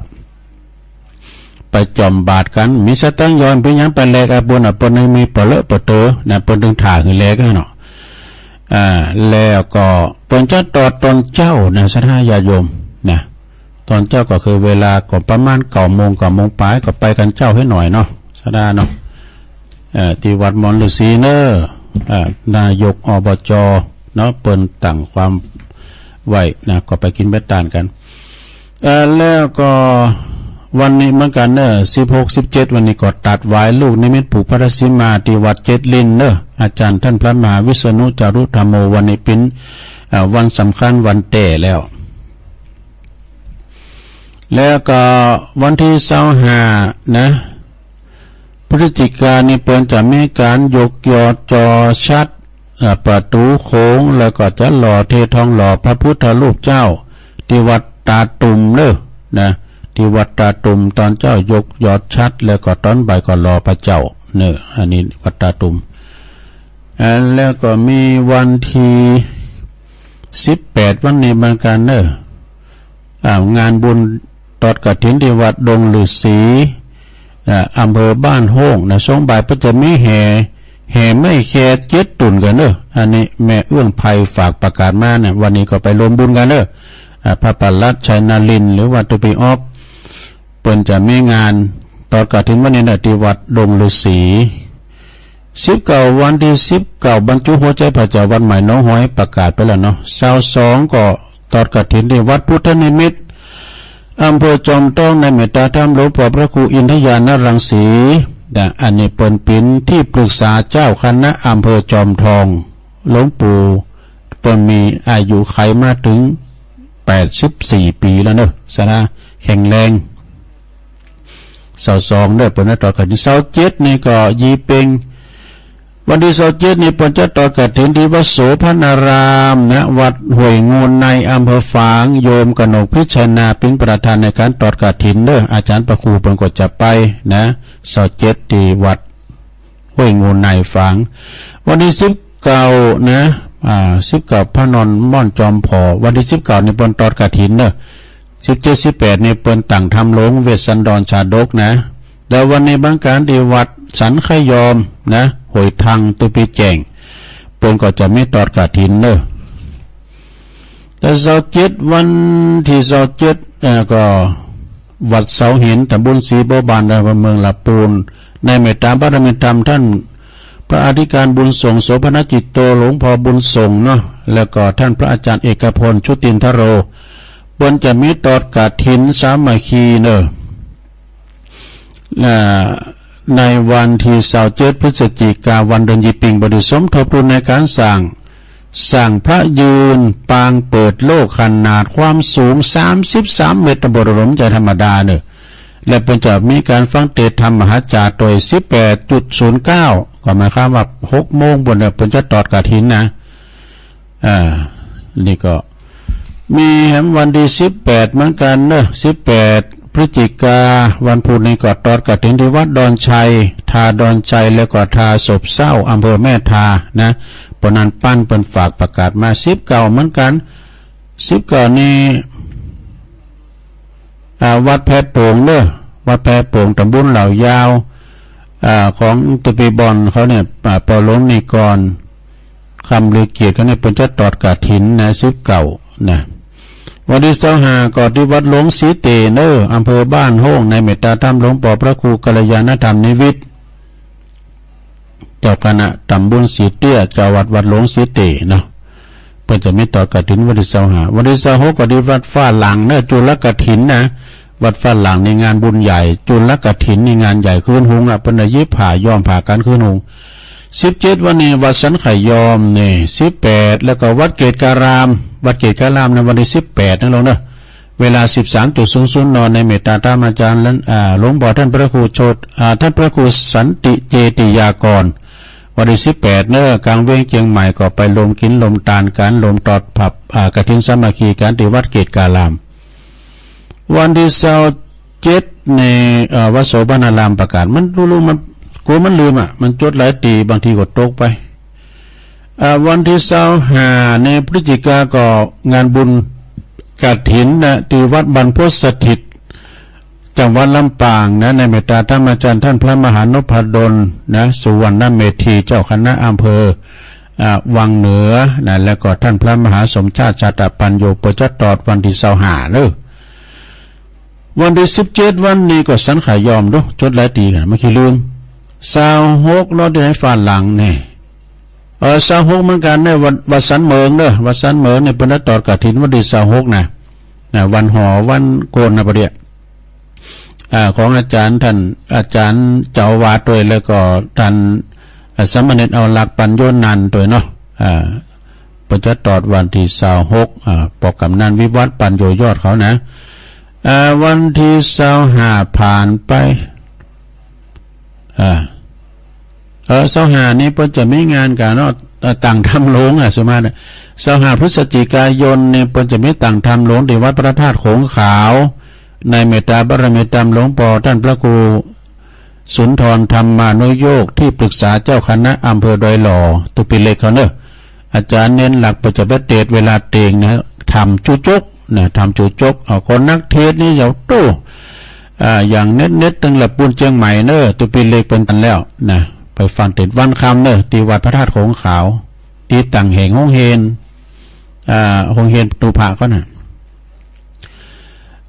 วันที่26พฤศจิกาก็ไปปักกันที่วัดพุทธศรีคีรีนะของอาจารย์วรรณชัยชัยนันโทวัดพุทธศรีคีรีในเปิ้นจะตอดกฐินกันในวันที่26เวลาบ่ายนะหลวงนะย้ำจอดที่ไหนก่อนพี่ยันแต่ว่าวันเปิ้นจะตอดวันบ่ายตอนบ่ายนะอาจารย์วรรณชัยชัยนันโทที่วัดพุทธศรีคีรีเนาะแล้ววันที่25พฤศจิกายนนี้ในวัดไฟหินเด้อกฐินร่วมสามัคคีของมช.วัดไฟหิน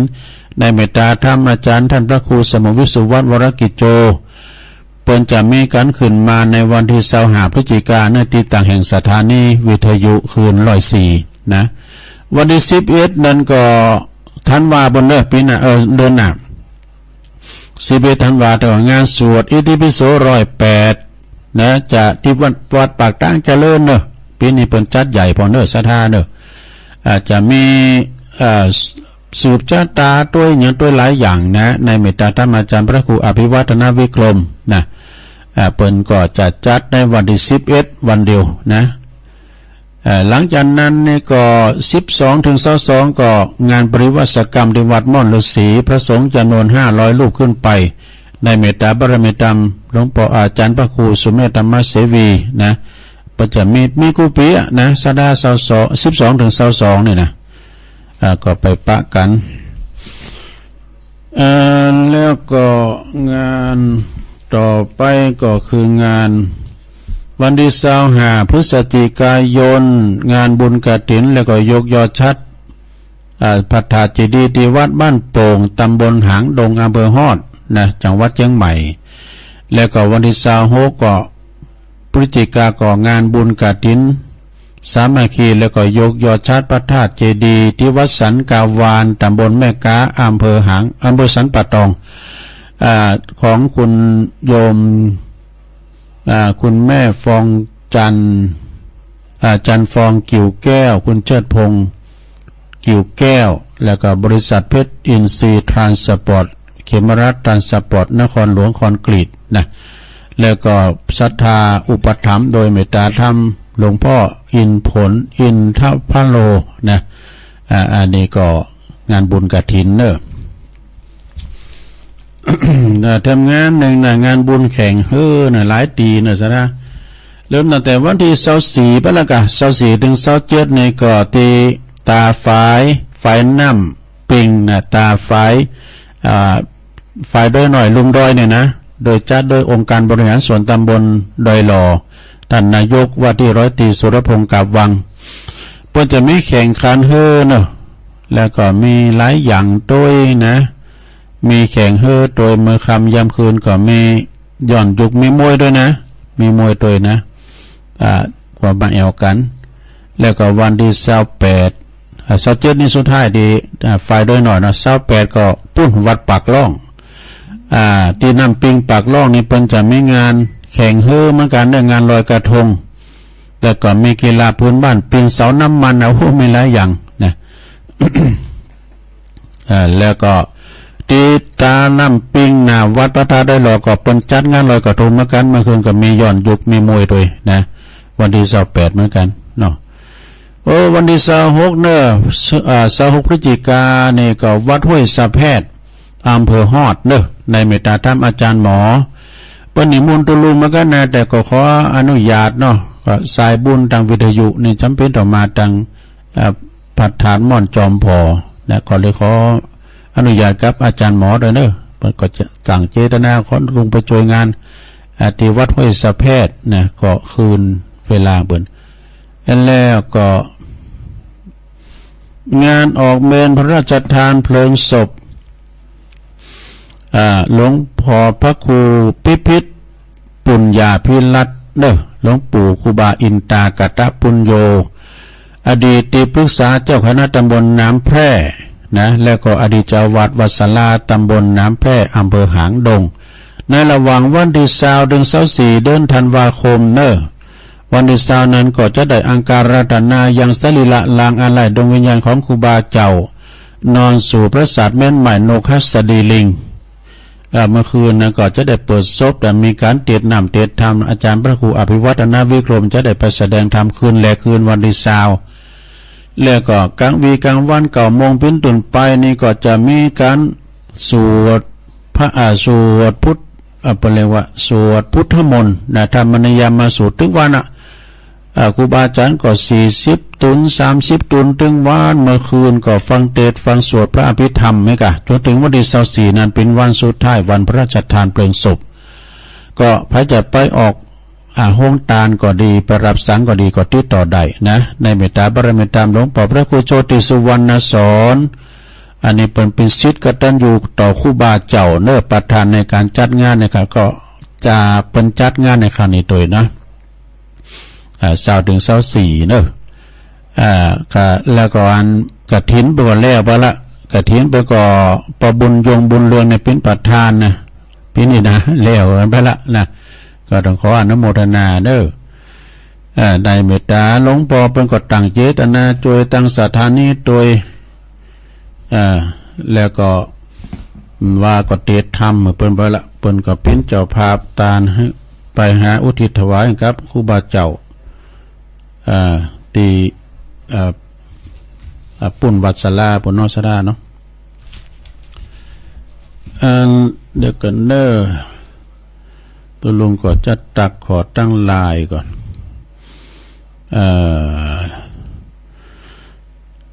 ก็มีคุณแม่ครู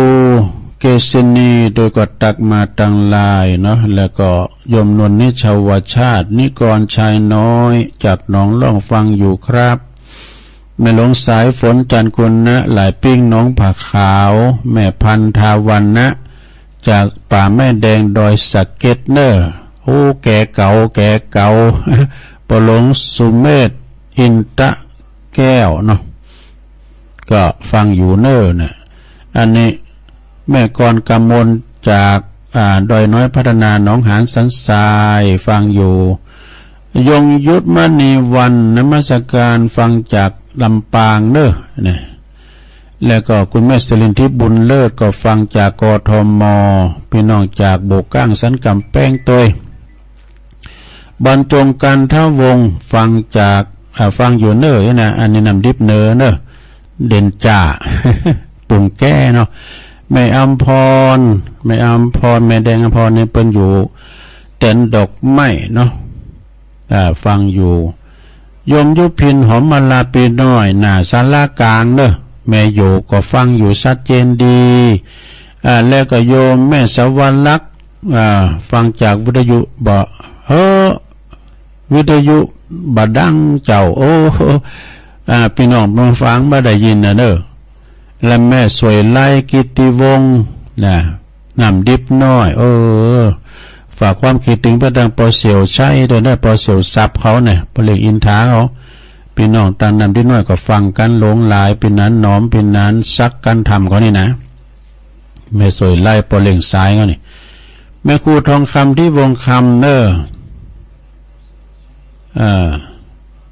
16-17วันนี้กับวันสุดท้ายเนาะอาจารย์นิพนธ์จากวัดพระธาตุดอยสะเก็ดไหวสานะครับเนอฟังอยู่พระครูอันนี้ก็ตุปิชาเนาะตุปิชาจากวัดป่าตานนะก็ฟังอยู่แม่สมผัสแม่ย่อยสันทรายแม่สุทัศน์ดีมูลแม่สุทัศน์นี่เป็นก็อยู่น้องหานำบ่อโลงเนอะสุจินธรรมานุวัฒน์เนอะตัวปีวิชานะลุงมาขีลืมราชดินนามเปิ้นเป็นว่าเปิ้นฟังกันหลายเนอะตักตังลายมานี่นะสัมเตอร์นี่ไข่ลายเรื่องมือเตียนเปิ้นกดโทรเข้ามาให้นะละตุลลุงก็ได้เปลี่ยนบรรยากาศเนาะศรัทธาญาติโยมแบ่งปันเวลาศรัทธาได้โทรอูจากันเข้ามาแจ้งผลการรับฟังก็ได้วันพุธนี้ตุลุงยกยอดทันวันหนึ่งเนอะเพราะว่าวันพุธนี้เปิดจะถ่ายทอดจากวัดพระธาตุม่อนจอมพอนะม่อนจอมพอเนาะผูกเจริญปอน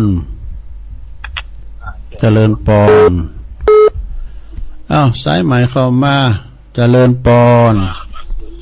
เจ้าขาใส่แซ่เจ้าตุลุงยอง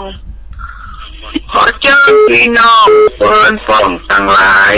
จึงยิงจึงใจสาวจีหนุ่มเฒ่าสาวหกพ่อยอที่เดิมที่เก่าวันหรือสีเจ้าเนินนาย300 กว่าวัดนัดกระถินสายขอเจอเนินนายสีเดียวเนินเจ้าเงินบ่วิไลใส่ปลายกับเก้าให้บุญเจ้าบุญเปินก็บอกให้วัดตักตั้งเจริญให้วางก็เจอเนื้อเจ้าไปรวมทำบุญว่าใดเป็นเก้าว่าใดเป็นเจ้าศรัทธาก็ตึงได้บุญตามเจตนาตามแต่ศรัทธาใส่ลิ้นก็ได้คนมีเล็กพี่น้องเนื้อไตแต่เล็กเอาได้ของบุญเดินนายเวลาทำบุญเขา9 โมงไปหากไปบอกหากบ่ได้ไปสาธุโงเจ้าสิงเจ้าต้องยองวันละกรรมนะเจ้าตั้งว่าจะแต้งก่อถ้าจะได้เวลาจะทันไหมเจ้าอนุโมทนาสายต่อไปเข้ามาใหม่0899556506เจริญปอนเจ้าไว้สายเจ้าตะลุง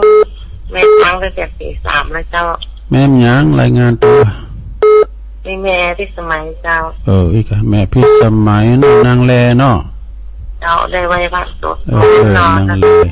ทำโดยจากอาจารย์ท่านนะครับหลวง ดีละฟังไปสาธุนะแม่เนอ เท้าสาธุไม่ติดกำลังใจ ก็เดี๋ยวก็ฟังต่อจากตุลุงก่อท่านพระครูชลทานพิทักษ์ครูบาแดงวัดแม่ห้องใครวันศุกร์เจริญปอน กาไฟสาเจ้าฟองคำที่แก้วห้วยปะทองฟังเดือดเจ้า มันละมีฟองคำเนาะ เจ้า2 วันนี่มาได้ทอดเจ้ามาตัน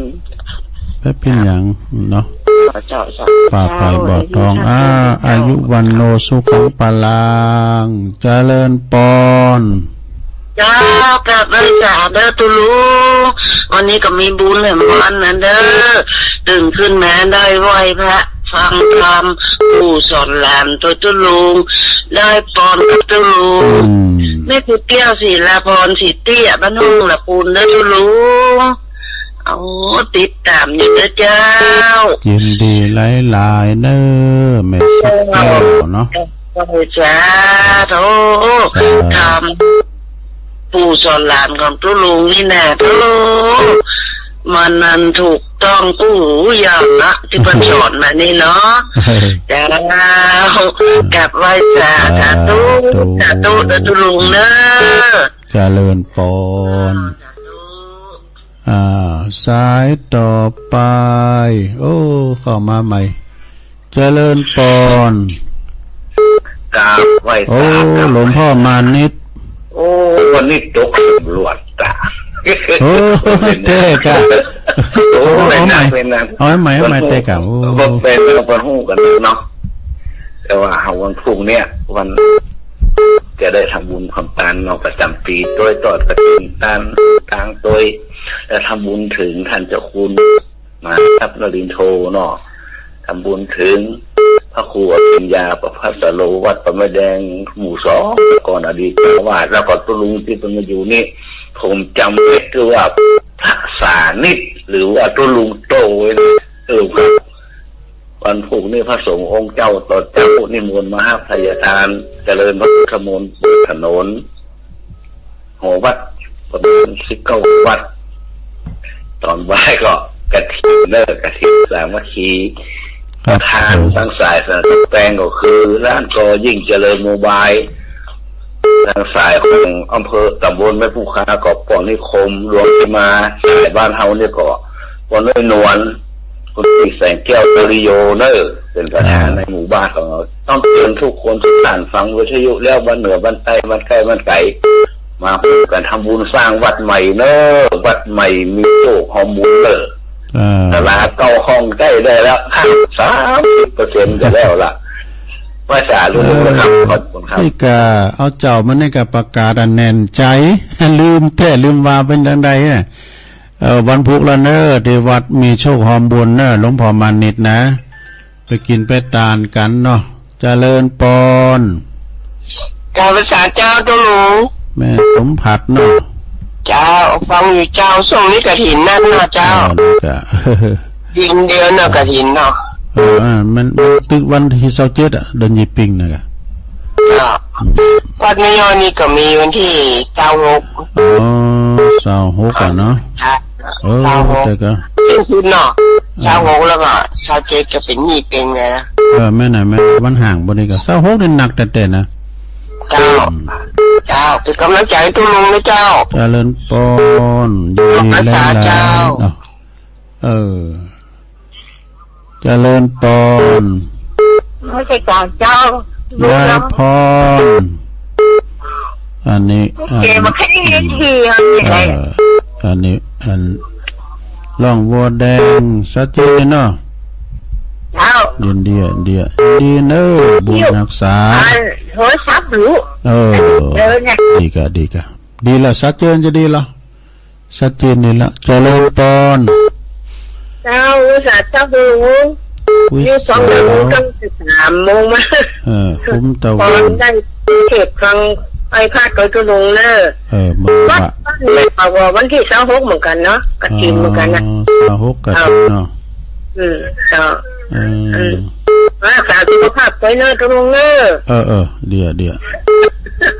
ข่าว ยินดีสาธุเจริญปอน ไม่สาครับคุณลุงครับผม น้องเบลยินดีสาธุเจริญปอน กราบไม่สาครับหลวงลุ โอ้ ง สามเณรออนไลน์นี่มาเลยเนอะ วันนี้เป็นทำปู่สอนหลานเนาะเปิดทำสาระต่างๆเพื่อสึกเพื่อลูกเพื่อหลานไว้เพื่อเป็นอนุสรณ์ไปแน่รุ่นหลังก็จะได้สอนรุ่นหลังต่อไปรุ่นหลังก็จะได้สอนรุ่นต่อไปครับผมก็จะได้กับเป็นกำลังใจของลุงเดินทางไปไหนก็สวัสดิภาพปลอดภัยนะครับผม สาธุแปลว่าไม่สืบไม่คุณสืบคุณนะก็จะไม่ลืมจะไปละของเก่าจะไปเมาของใหม่จะเลิกปอน อาจารย์ อย่ามาแม่น้อยกันนะแม่น้อยตาโทเนาะ เจ้าแม่น้อยตาโท แม่น้อยตาโท คนลงไปก็เมืองลำปาง ลำปางเนาะ เจ้าเป็นกำลังใจเนอะ โอ้ยินดีแม่น้อยเนอะ